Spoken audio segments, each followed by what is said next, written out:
Okay हम जो मौजमान है तो बहुत लोगों ने मुझे कमेंट करके बताया था कि गेम ऑफ थ्रोन्स की जो सीरीज़ है वो लेके आओ, तो ऑफ कोर्स लेके आएंगे। और आ चुके हैं फर्स्ट सीज़न का फर्स्ट एपिसोड, क्योंकि बहुत लोगों ने उसको इंग्लिश में देखा था और बहुत लोगों को ये भी कन्फ्यूजन थी कि हिंदी में है या नहीं है। बट डिज्नी प्लस हॉटस्टार में जब मैंने देखा तो हिंदी में अवेलेबल नहीं थी, तो आपके लिए ये पूरा का पूरा एक्सप्लेनेशन आ चुका है। तो जल्दी से जल्दी लाइक शेयर सब्सक्राइब कर दो और शुरू करते हैं एपिसोड, ठीक है।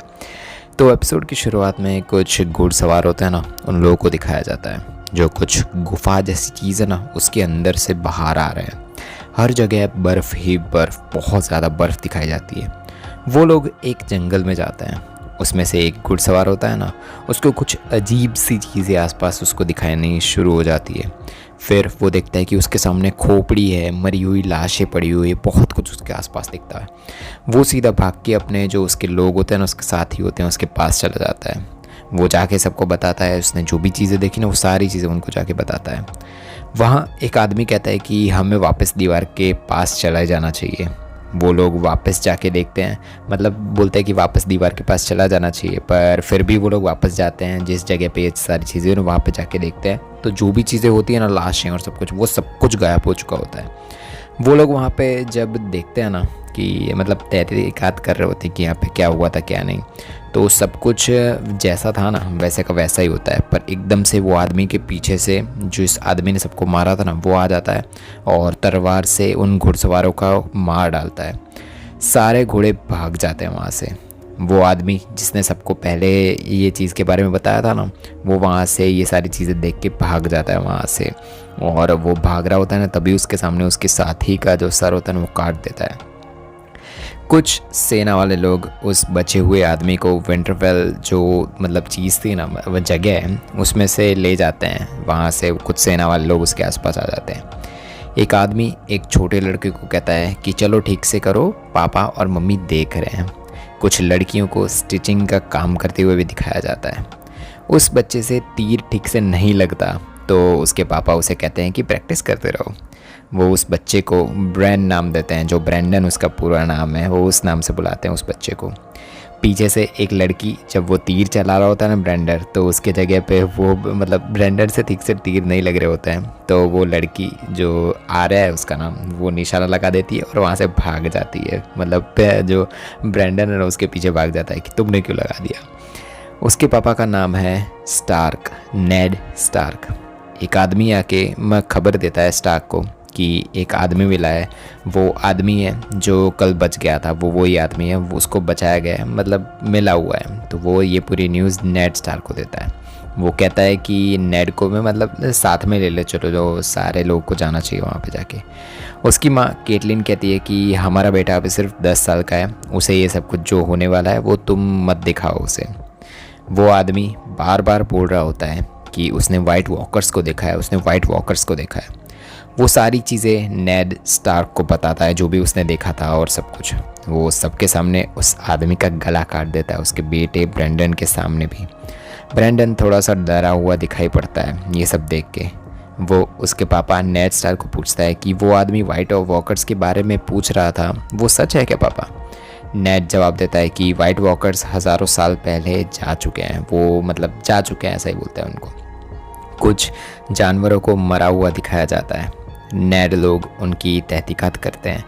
कुछ डायरवुल्व्स के 5 बच्चे दिखाई पड़ते हैं और उनकी माँ की डेथ हो गई होती है। नेड उनको मार देने के लिए कहता है, पर ब्रैंडन कहता है कि इनको मत मारो पापा।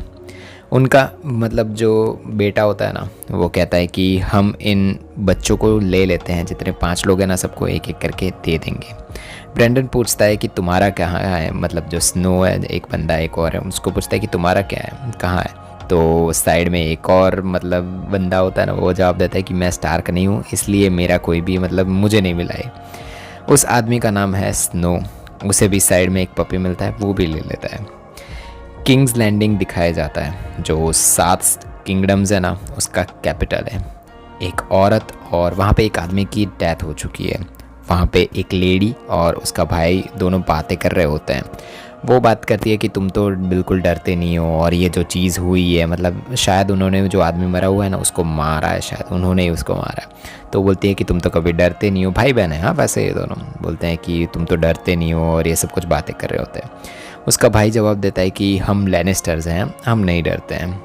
वो दोनों किसी जॉन एरिन के बारे में बात करते हैं, जो कुछ जानता है उनके बारे में, मतलब जो मर गया ना आदमी वो इनके बारे में कुछ जानता था, इसलिए इन लोगों ने उसे मरवा दिया। केटलिन नेड को आके बताती है कि जॉन एरिन मर चुके हैं फीवर से। वो कहती है कि मुझे पता है, वो तुम्हारे लिए तुम्हारे पापा जैसे थे। नेड पूछता है कि भाई बहन कैसे हैं उनके, मतलब उनके बच्चे जो हैं उनके भाई बहन कैसे हैं। केटलिन कहती है कि वो दोनों भी ठीक हैं। एक और न्यूज़ है कि राजा अपनी रानी के साथ विंटरफेल में आएंगे और सबके साथ आएंगे।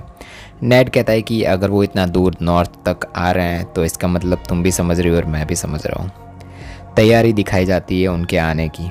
ब्रैंडन दीवारों से कूदता फांदता महल से उतरता दिखाया जाता है। वो उसकी माँ केटलिन को आके बताता है कि राजा लोग आ रहे हैं, मैंने उनको देखा। उसकी माँ उसे डांटती है कि अब मतलब कूदते फांदते ऐसे दीवारों पर चढ़ना मत, और ऑफ कोर्स माँ है तो टेंशन होगी उनको। राजा और उसकी सेना आते हुए दिखाया जाता है उनको। सब लोग उनके सामने झुकते हैं। राजा नेड को पूछता है कि 9 साल हो गए, कहाँ थे तुम? नेड जवाब देता है कि नॉर्थ को गार्ड कर रहा था। विंटरफेल आपका है। आर्या उसकी बड़ी बेटी को पूछती है कि इम्प कहाँ है, मतलब इब ऐसे पूछती है वो बातों बातों में। जो नेड है ना उसके बेटों से, जो राजा है ना वो सबसे मिलता है, उनके बेटे बेटियाँ सबसे मिलता है। रॉब आर्या जितने भी लोग हैं ना सबसे मिलता है वो। वहाँ रानी का ट्विन ब्रदर जेमी लैनिस्टर है ना वो भी आया होता है। जो 2 बंदे थे ना वो उसका, उसमें से जो उसका भाई था उसका नाम है जेमी लैनिस्टर। राजा नेड को जॉन एरिन के बारे में पूछता है और कहता है कि मुझे तुम्हारे किंग्सलैंड में ज़रूरत है, यहाँ पे, मतलब यहाँ पे ज़रूरत नहीं है तुम्हारी, तो मुझे तुम्हारी ज़रूरत किंग्सलैंड है ना वहाँ पे। लॉर्ड जो एडर्ड है ना स्टार्क, मैं तुम्हें राजा, मतलब जो हाथ घोषित करूँगा, मतलब मैं तुम्हें मेरा हाथ है ना वो तुम्हें घोषित करूँगा, सब कुछ तुम्हारा होगा, ऐसा वो नेड को कहता है। राजा कहता है कि मैं चाहता हूँ तुम राज चलाओ और मैं जब तक मरूँ नहीं ना तब तक मैं सिर्फ मज़े करते रहूँ। तुमने मुझे वो आयरन थ्रोन जीतने में हेल्प की थी, अब वो संभालने में भी मेरी हेल्प करो। अगर तुम्हारी बहन ज़िंदा होती तो हम साथ में ब्लड शेयर करते। मेरा बेटा है और तुम्हारी बेटी है, हम हमारे हाउसेस को ज्वाइन करेंगे। एक आदमी जिसका नाम लॉर्ड टायरन है वो कुछ लड़कियों के साथ मज़े करते हुए दिखाया जाता है। जेमी लैनिस्टर वहाँ आ जाता है। वो कहता है कि हमारी बहन तुम्हें याद कर रही है। राजा नेड की बेटी की मूर्ति जहाँ पे होती है ना, जहाँ पे दफनाई गई थी उसको, वहाँ के कुछ बातें करता है नेड के साथ। राजा कहता है कि ये मूर्त और इन सब चीज़ों को बाहर सनलाइट में रखना चाहिए, इसमें मेरे साथ होना चाहिए था, मतलब जो मूर्ति है वो उसकी बहन होती है नेड की, तो उसको मेरे साथ होना चाहिए था। मैं मेरे सपने में हर बार उस आदमी को मार डालता हूँ जिसने ये सब कुछ किया था। नेड कहता है कि टारगेरियंस जा चुके हैं। पेंटोस एक्रॉस नैरो सी दिखाया जाता है। एक खूबसूरत सी लड़की को दिखाया जाता है जिसका नाम है डेनरिस। एक आदमी आता है, मतलब वहाँ पे वो डेनरिस को आके एक अच्छा सा कपड़ा देता है जो इलेरियो ने गिफ्ट दिया है। डेनरिस कहती है कि हम 1 साल से यहाँ पे हैं, उन्होंने हमसे कुछ भी नहीं मांगा। वो आदमी जवाब देता है कि इलेरियो कोई पागल नहीं है, उसको पता है कि मैं मेरे दोस्तों को नहीं भूलने वाला, और थ्रोन पर जब मैं बैठूंगा ना तो मतलब ये सब मेरी हेल्प में आने वाले हैं और मैं सबकी हेल्प करने वाला हूँ। वो डेनरिस को आज के दिन के लिए अच्छे से तैयार होने के लिए कहता है और कहता है कि तुम नहीं चाहती हो ना कि ड्रैगन मतलब जो है वो उठ जाए और कुछ प्रॉब्लम्स हो जाए। तो डेनरिस कहते हैं कि नहीं नहीं। तो अब पता चलता है कि जो बंदा है ना वो उसका भाई ही है। डेनरिस जो गर्म पानी होता है ना उसमें डायरेक्ट उतर जाती है। बाहर के लोग में मतलब जो औरतें होती है वो कहती है कि मतलब गर्म पानी मत उतरो, फिर भी उतर जाती है, शायद वो शादी नहीं करना चाहती। डेनरिस के भाई का नाम है विसरिस। डोथरा की लोग आते हैं वहाँ पे। विसरिस डेनरिस को कहता है कि वो लंबे बाल देखो। जब डोथरा के लोग हार जाते हैं ना तो वो अपनी चोटियाँ काटते हैं ताकि पूरी दुनिया के सामने उनको शर्म हो, मतलब गिल्टी फील हो, अच्छा फील ना हो। ये खाल ड्रोगो है जो कभी भी नहीं हारा, इसलिए उसकी चोटी देखो, उसकी रानी तुम बनने वाली हो। खाल वहाँ से चला जाता है और कुछ भी नहीं बोलता। वो आदमी विसिरिस को कहता है कि ज़्यादा समय नहीं बचा है जब तुम नैरो सी क्रॉस करोगे और अपने पापा का थ्रोन वापस लोगे।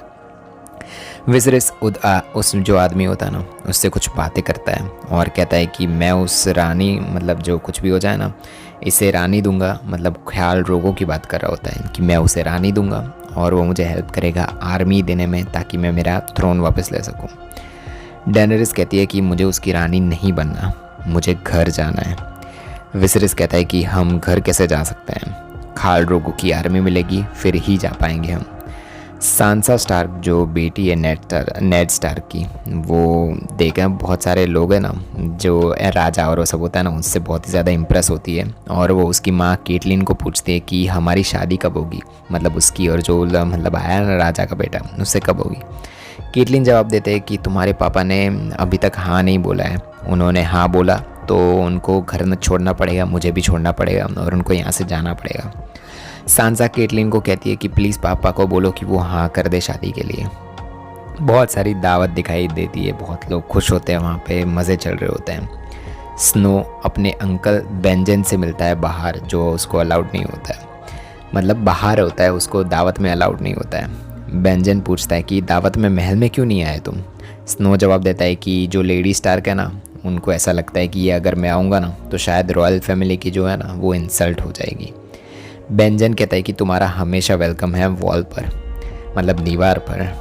स्नो उनको कहता है कि मुझे साथ में ले चलो, पापा मुझे आने देंगे अगर आप कहोगे तो। टीरियन को रानी का जो भाई है ना, मतलब टीरियन जो रानी का भाई है, वो भी वहाँ पे स्नो के पास मिलने आ जाता है वहाँ पे। वो स्नो को कहता है कि तुम नेड स्टार्क के बास्टर्ड हो, है ना, मतलब किसी और की औलाद हो। स्नो बताता है कि एडार्ड स्टार्क मेरे पापा हैं, एडार्ड स्टार्क। टीरियन कहता है कि लेडी स्टार्क तुम्हारी माँ नहीं है और ये बात तुम्हें शायद बास्टर्ड बनाती है। स्नो टीरियन से पूछता है कि तुम्हें कैसे पता है इतना कुछ बास्टर्ड्स के बारे में।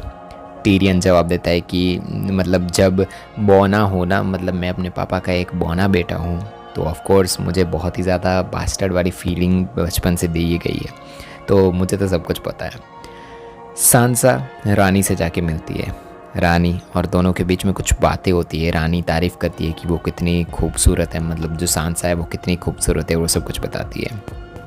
नेड और केटलिन दोनों बातें कर रहे होते हैं रात को, और साउथ में जाना है और सब कुछ जितने भी है ना वो बातें कर रहे होते हैं। मेस्टर लुविन आता है वहाँ पे, वो कहते हैं कि एक राइडर आया है तुम्हारी बहन के वहाँ से, वो कुछ खत लेके आया है। केटलिन कहती है कि एररी है ना, उसने मतलब वहाँ से आया है ये खत, वो वहाँ वापस नहीं आई, अपनी शादी हुई तब से वो वहाँ पे वापस नहीं आई है, तो ये कुछ ना कुछ ज़्यादा टेंशन वाली चीज़ हो सकती है। वो भाग गई है कैपिटल से, वो कह रही है कि जॉन एरिन का मर्डर है, मतलब जो लैनिस्टर लोग हैं ना उन्होंने मर्डर किया है उनका, राजा डेंजर में है। बट जो हमारे नेड साहब है वो ऐसा कहते हैं कि नहीं, ऐसा कुछ भी नहीं हो सकता, लैनिस्टर लोग ऐसा क्यों करेंगे। केटलिन कहती है कि लीसा को अभी तक मार दिया होता अगर ये लेटर किसी और गलत हाथों में पड़ा होता। क्या वो अपनी ज़िंदगी का, अपने बेटे का और ये सब चीज़ों का रिस्क लेके हमें ये लेटर भेजने आएगी, मतलब भेजेगी, तो लैनिस्टर लोगों ने ही कुछ ना कुछ किया है। मेस्टर लुविन ने जो नेड है ना उनको कहते हैं कि अगर ये सच बात है और लैनिस्टर लोगों ने ये प्लान बना के ये सारी चीज़ें की है, तो आपको ही ये सारी चीज़ें आगे जाके संभालनी होगी, तो आप रेडी हो जाओ। राजा सिर्फ नेड स्टार्क पे विश्वास करते हैं। ओमेंस विसरिस को बताता है कि डोथरा की वेडिंग में जब तक 3 लोगों की मौत ना हो ना, तब तक तो वो वेडिंग है ना बहुत ज़्यादा अच्छी सक्सेसफुल नहीं मानी जाती। एक आदमी डेनेरिस को खलीसी नाम से बुलाता है और कहता है कि नई खलीसी के लिए 7 किंगडम के गाने और हिस्ट्रीज़ की बुक है ना, उन सब का मैं आपको भेंट देता हूँ, मतलब गिफ्ट देता हूँ। 3 बड़े से अंडे भी उनको दिए जाते हैं, मतलब खलीसी को दिए जाते हैं।